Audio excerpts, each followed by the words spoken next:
Bonjour Christelle.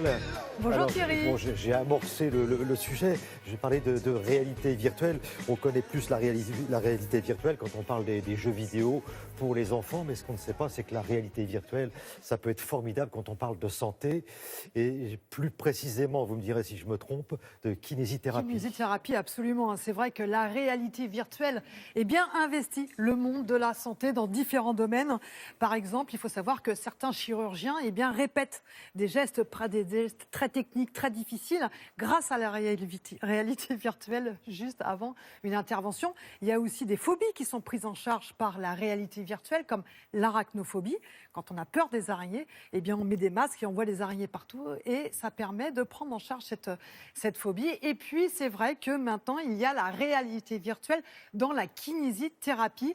En fait, l'objectif, c'est de permettre aux patients de retrouver une meilleure motricité, plus de force dans un membre, mais aussi de diminuer l'impact de certaines maladies neurologiques comme la maladie de Parkinson ou les suites d'un accident vasculaire cérébral. L'objectif, effectivement, c'est de transformer une séance qui est souvent fastidieuse. Vous savez, quand on va chez le kiné, ça fait mal, c'est long, c'est fastidieux. Cette fois-ci, ça devient plutôt une séance ludique, sympathique, avec des objectifs, avec un jeu. Et donc, on va beaucoup plus loin dans l'exercice, on va beaucoup plus loin dans la mobilité d'un membre avec de meilleurs résultats. Explication en images. Loin devant, tends bien le bras, ouais. Ouais. Je sens que j'ai vraiment travaillé l'épaule droite là. Ok, ça a travaillé, ça a chauffé un petit peu. La réalité virtuelle en kinésithérapie, c'est une technique de rééducation qui, par l'intermédiaire d'un casque de réalité virtuelle et un logiciel, permet justement aux patients d'entrer dans une rééducation un peu innovante et active, par l'intermédiaire de jeux, de défis et d'objectifs à atteindre. L'avantage de cette technique, c'est qu'on peut l'utiliser pour compléter la séance classique et donc avoir une séance beaucoup plus large et intéressante pour le patient. Le patient a une part totalement active dans son traitement.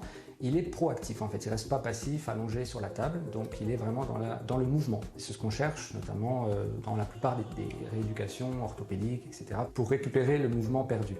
Je t'installe le casque. Deuxième avantage, c'est qu'on a une rééducation qui est fonctionnelle, c'est-à-dire qu'on va aller plus loin dans la rééducation, on va aller vers un mouvement qui a un objectif, qui a un but à atteindre, et donc du coup, on va avoir une rééducation qui est plus efficace avec un recrutement musculaire qui est beaucoup plus proche de la réalité, des mouvements de la réalité habituelle au quotidien. Gauche pour aller loin, gauche, voilà, très bien. On peut faire des grands gestes, voilà, pour aller chercher le truc le plus loin possible. Troisième avantage, grâce à la réalité virtuelle et aux capacités du système, on peut vraiment créer un déséquilibre virtuel, mais qui chamboule beaucoup le patient, et on va aller donc chercher beaucoup plus de réactions de réadaptation qu'on obtient grâce à cet outil. Alors, on va faire un dernier exercice. On va aller nager un petit peu, on va partir dans un lac, dans une mer. Quatrième avantage, l'aspect ludique. Donc, ça permet vraiment de se plonger dans un autre monde. On n'est plus dans le cabinet de kiné, on est vraiment ailleurs, et ça nous fait sortir du cadre kiné traditionnel et des exercices parfois un petit peu rébarbatifs pour le patient. Voilà, on est vraiment ailleurs. Des mouvements bien amples et bien enchaînés. Voilà. Dernier point peut-être vraiment important, le plus important, on va dire, c'est le suivi du patient. Ce qu'on peut voir, c'est que tu as augmenté en termes d'amplitude au niveau de l'abduction, donc notamment dans ce mouvement-là. Le patient peut vraiment visualiser ses résultats et prendre conscience qu'il a réellement fait un progrès intéressant entre les séances précédentes et la séance du jour.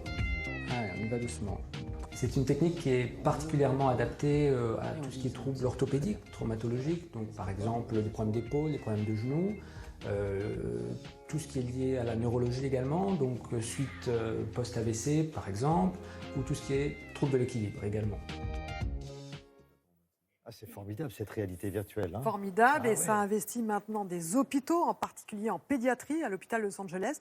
On propose à des enfants qui sont effectivement malades, qui sont alités, qui ne peuvent pas se sortir de leur environnement stérile, de partir et puis de découvrir un monde virtuel. Ça leur permet une meilleure récupération, et ça a été montré, meilleure récupération, et on sort plus rapidement de l'hôpital. Donc là, des enfants qui sont en chimiothérapie, pendant la chimiothérapie, on leur propose de s'évader, et c'est vraiment génial, parce que c'est vrai que moralement, c'est fabuleux, et on sait que la réduction de l'anxiété a un impact sur la récupération.